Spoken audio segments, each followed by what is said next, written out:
Saya kan begini dandanannya dari dulu, nggak pakai jubah, nggak pakai jenggot, nggak pakai sorban, enggak. Begini aja. Apa dia bilang? Dia bilang ke temannya yang ngajak itu, dia bilang, ini Ustadz ya. Dia 2 kali dulu, ini Ustadz, dia bilang, iya. Serius lo gitu. Dia mau diskusi sama saya, gitu. Terus saya bilang, udah itu pecel lele udah saya siapin. Saya ingat banget. Akhirnya kita makan pecel lele. Nanya lagi, ini Ustadz, gitu. Nah itu sombong namanya. Sombong itu meremehkan manusia. Dan Ustadz Felix Xiao juga begitu. Lagi mencari-mencarinya, lagi ateis-ateisnya, lagi sombong-sombongnya. Kan datang ke kosan saya. Saya kan begini dandanannya dari dulu. Nggak pakai jubah, nggak pakai jenggot, nggak pakai sorban. Enggak. Begini aja. Apa dia bilang? Dia bilang ke temannya yang ngajak itu. Dia bilang, ini Ustadz ya. Dia 2 kali dulu. Ini Ustadz, dia bilang. Iya. Serius lo gitu. Dia mau diskusi sama saya. Gitu. Terus saya bilang, udah itu pecel lele udah saya siapin. Saya ingat banget. Akhirnya kita makan pecel lele. Nanya lagi. Ini Ustadz nih. Gitu. Nah itu sombong namanya. Sombong itu meremehkan manusia. Beda sama sekarang ya beliau. Jauh. Maksudnya memang dia orangnya kan dulu memang sombong aku. Nggak sekarang aja maksudnya secara teknis berpikirnya tuh. Berarti zaman dulu tuh sebenarnya memang ada bakat itu. Jadi memang pertama bakat cerdas, bibit unggul. Yang kedua ada kesombongan karena merasa bahwa apa sih agama gitu loh. Gue nggak pakai agama happy aja gitu. Nah udah saya akhirnya habisin dulu pecel lele deh. Dah saya kurung di kamar berdua. Jam 7 malam saya ingat habis sholat isya. Kamar saya kunci karena nggak ada toilet, nggak makan, nggak minum, nggak ke toilet sampai jam 5 subuh. Dari jam? Ngobrol jam 7 malam. 7 malam sampai jam 5 subuh. Jam 5 subuh. Awalnya topiknya apa, Ustaz? Ya awalnya nanya, Tuhan tuh ada nggak sih? Kalau ada buktinya mana? Jawaban Ustaz apa? Hah? Jawabannya? Oke, saya tanya, antum ada jantung? Ada. Mana buktinya? Berasa. Coba lihat. Nggak bisa kelihatan. Nah, apakah berarti sesuatu yang tidak terlihat itu tidak ada? Satu lagi, antum punya otak? Punya. Benar gitu punya otak. Karena orang kemungkinan ada sih. Perasaan ada deh. Cuma kalau saya geleng-geleng punya letak-letak mungkin ada segini kali. Apa nih teman-teman ya? Kalau saya sama beliau ini susah serius gitu. Nah, antum yakin antum punya otak? Tapi antum nggak pernah ngeliat otak loh. Pernah, Sat? Hah? Pernah. Kapan? Masakan Padang. Di otak sapi ya gitu. Sapi. Iya. Artinya sesuatu yang tidak bisa kita indra secara panca indera itu bukan berarti tidak ada. Membuktikan mata kita terbatas. Begitulah surga, begitulah neraka. Hari ini antum mengingkarinya karena antum nggak mengindranya. Nanti kalau udah di sana antum nyesel. Antum nyesel. Ketika udah di sana, makanya Quran bilang apa? Ya laitani kuntu turoba. Ya Allah, kembalikan kami ke dunia meskipun jadi tanah. Nyesel. Karena nggak ngelihat. Awalnya surga, kan ada tokoh yang ngomong gini, apa kata dia? Emang benar ada surga neraka? Dia bilang gitu. Dan dia bilang apa? Kalau memang benar ada, emang pernah ada yang berangkat ke sana, terus balik ke sini, bilang itu ada. Saya bilang, wah gawat nih, saya bilang. Ini gawat, saya bilang. Ini berarti keimanannya kacau. Padahal itu semuanya ada kabar dari Al-Quran. Nah berarti Al-Qurannya yang harus kita bongkar dong, harus kita analisis. Ini Quran sumber informasi yang benar nggak sih gitu loh? Karena kan kita percaya surga neraka, hari kiamat segala macam itu kan dari Quran. Berarti Qurannya yang harus kita belek, bahasa saya. Nah akhirnya kita belek Quran. Jam 4:30 dia bilang, mana Quran, coba lihat. Ini kan buatan orang Arab. Saya bilang buatan orang Arab. Ya, yuk saya bacain ayat. Wa in kuntum fi raibim mimma nazzalna ala abdina fa'tu bi suratin min misli. Mulai itu. Apa artinya? Saya jelasin artinya. Jika kamu ragu terhadap hamba kami Muhammad, datangkan 1 ayat saja. Belum nih. Saya udahlah jangan jauh-jauh deh, saya bilang. Udah buka halaman pertama Al-Baqarah ayat 1. Zalikal kitab la raiba fi. Kitab ini tidak ada keraguan. Antum pernah kuliah kan? Pernah nulis skripsi kan? Isi skripsinya apa? Kata penulis, ngomong apa nih? Kata penulis. Kata pengantar. Nah. Kata pengantar ya mengulas isinya lah sedikit. Mengulas isinya. Terus biasanya di kata-kata akhir ngomong apa? Biasanya selalu begitu tuh. Ya ada kalau jika ada apa namanya? Nah, kekeliruan. Nah, itu berarti skripsi buatan manusia. Skripsi ini jauh dari sempurna. Penulis mohon saran dan masukan. Bahkan doktor sekalipun itu pasti begitu isinya. Tapi tidak dengan Quran, Ji. Quran di halaman awal dia langsung zalikal kitab, hazal kitab la raiba fih.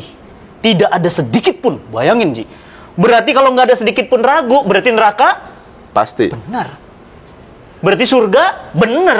Cuma kan karena kita sekarang sama lah kayak antum dalam rahim ibu antum. Emang antum bisa nyangka kita bakal ketemu seperti ini? Kan enggak. Karena dalam rahim ibu kan, begitu kita ketemu, loh, iya, kok bisa ketemu? Berarti dulu nggak tahu kita. Sama, kita nanti di asirat, orang bilang asirat, Allah asirat, asorot, dicanda-candain tuh. Nanti antum ngerasain asirat. Asirat itu seperti rambut dibelah 7. Bagaimana rambut dibelah 7? Coba bayangkan, dan nggak bisa nolong, Mimi nggak bisa nolong, anak-anak Atala nggak bisa nolong, antum jalan sendiri. Ya gimana Felix nggak mikir waktu itu? Mulai itu ketampar lagi. Saya bilang, belum selesai, saya bilang. Ya, dan dikatakan lagi apa? Ya, wa in kuntum fi raibim mimma nazalna, ditanya fa illam taf'alu walan taf'alu. Dan kalau kamu mau coba buat, nggak akan pernah bisa satu surat pun. Wah, di situ yang dibilang, wah ini saya sudah buka Bible katanya. Saya sudah buka Torah. Saya sudah buka ini semua. Ini nggak ada yang begini. Udah jam 5 azan. Allah gitu kan. Saya bilang, udah ada pertanyaan lagi nggak? Nih saya mau sholat subuh. Dia tangannya ulurin. Saya ulurin, apa nih maksudnya? Asyhadu alla ilaha illallah wa asyhadu anna Muhammadar Rasulullah. Itu langsung saya peluk, saya masih ingat. Itu langsung saya peluk. Allah, antum. Udah langsung syahadat, kita sujud berdua di kamar itu, langsung saya ajarin wudu.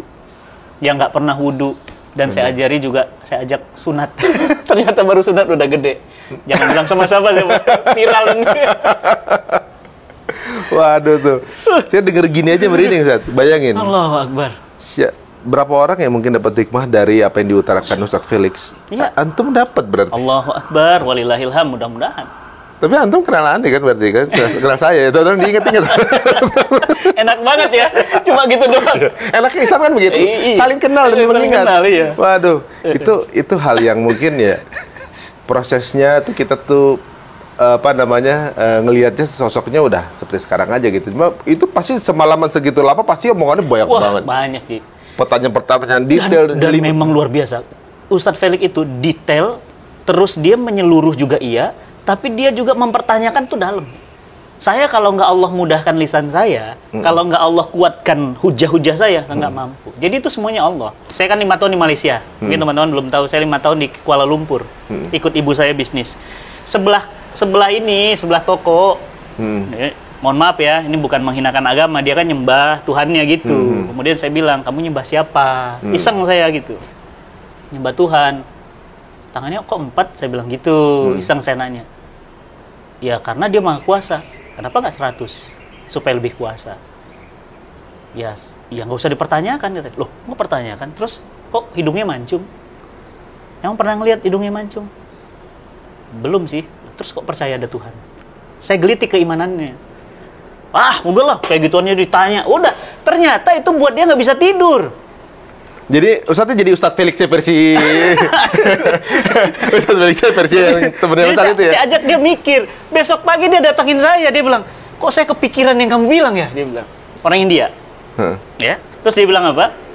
Iya ya, kok tangannya 4, hidungnya mancung, wajahnya India. Terus orang Cina nggak boleh dong. Terus saya bilang, saya kan nggak bilang begitu. Enggak, saya mikir aja nggak bisa tidur. Katanya. Saya bilang, terus mungkin nggak Allah itu sama dengan apa yang kita kira? Ini termasuk yang saya pernah ulas. Nah, itu. Mungkin nggak sama. Saya yakin ini kamera ada. Meskipun saya nggak lihat pabriknya, tapi saya yakin ada pabriknya. Tanpa harus melihat itu. Tanpa harus melihat ayah ibu antum. Saya yakin bapak antum laki-laki, ibu antum perempuan. Jelas lah Ustaz. Nah kan? Artinya apa? Artinya nggak perlu antum gambarkan bapaknya Ari Untung tuh begini, nggak usah, itu bukan wewenang wilayah antum. Sampai kakinya begini, ada ibunya menyusui, ada anak Tuhan. Berarti asik dong, eksklusif nggak? Jadi ya kan otak kita begitu, berarti Tuhan bersetubuh dong. Nah, mulai gatel nih otak. Nah, maksud saya jangan masuk ke wilayah itu, karena itu wilayah yang kita nggak bisa cerna. Jadi ada batas akal, tapi satu sisi Islam menyuruh kita mikir. Akhirnya udah masuk Islam. Waduh. Alhamdulillah. Langsung sorenya balik lagi dia datang. Dia bilang, terus cara masuk Islam gimana? Bimbing saya supaya mengenal Tuhan saya yang sebenarnya. Sampai sekarang beliau berdakwah di Kuala Lumpur. Oh, jadi Aktivis ulama nih? dakwah, iya. Masya Allah. Ya, jadi Waduh, asyhadu investasi alla ilaha illallah, asyhadu anna Muhammad Rasulullah. Jadi itu orang yang zulumat ilan nur. Jadi orang-orang yang masa lalunya memang mencari sebenarnya. Jadi aslinya itu kita tuh pingin tahu sebenarnya. Pingin ketemu wajah Rob kita, pingin ngelihat wajah Nabi kita, pingin. Tapi nanti ada waktunya, bukan di sini. Benar. Dimensinya beda. Nah, pandangan saya juga kalau sesuatu yang masih bisa dilihat, Ya. berarti menurut saya justru sudah ketakar dengan kemampuan saya. Levelnya antum dapat berarti. Benar. Jadi kalau saya ngerasa bahwa something big yang sangat big banget, saya belum mampu untuk lihat itu.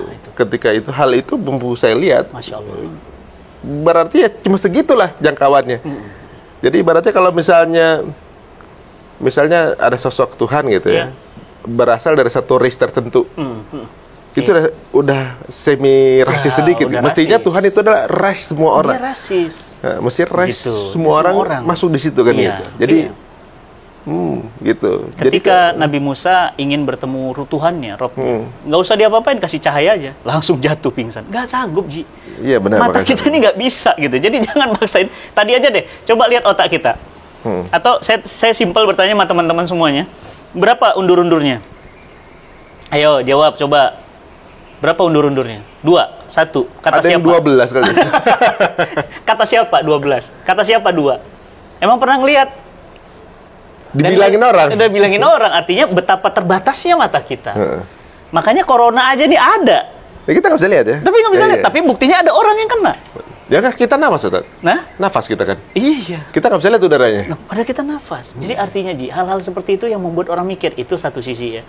Makanya akhirnya Ustadz Felix itu pun mewarisi tradisi berpikir itu. Makanya saya sekarang melihat, tradisi berpikirnya makin kenceng. Tulisan-tulisannya, caption-captionnya. Ya kan? Dan sehingga enak gitu. Bagi manusia yang mau mikir dan sesungguhnya manusia itu mikir, mudah dapat. Iya ya. Kalau zaman waktu 2014-15 itu Wisnu juga lagi belajar tuh. Ya. Gitu. Yang ditanya sama Wisnu apa tuh? Mungkin teman-teman kita yang sudah pada saat setelah di atas ini, what next? Ya. Apalagi ya? Nah, what next biasanya akhirnya beda. Ada yang bunuh diri. Contoh Whitney Houston bunuh diri kan pada saat di puncak. Kurt Cobain itu kan juga di puncak. Jadi makin ke puncak orang itu makin apa gitu. Akhirnya menemukan Tuhan sekalian atau jauh dari Tuhan sekalian. Jadi memang dua itu tuh jalannya begitu polanya.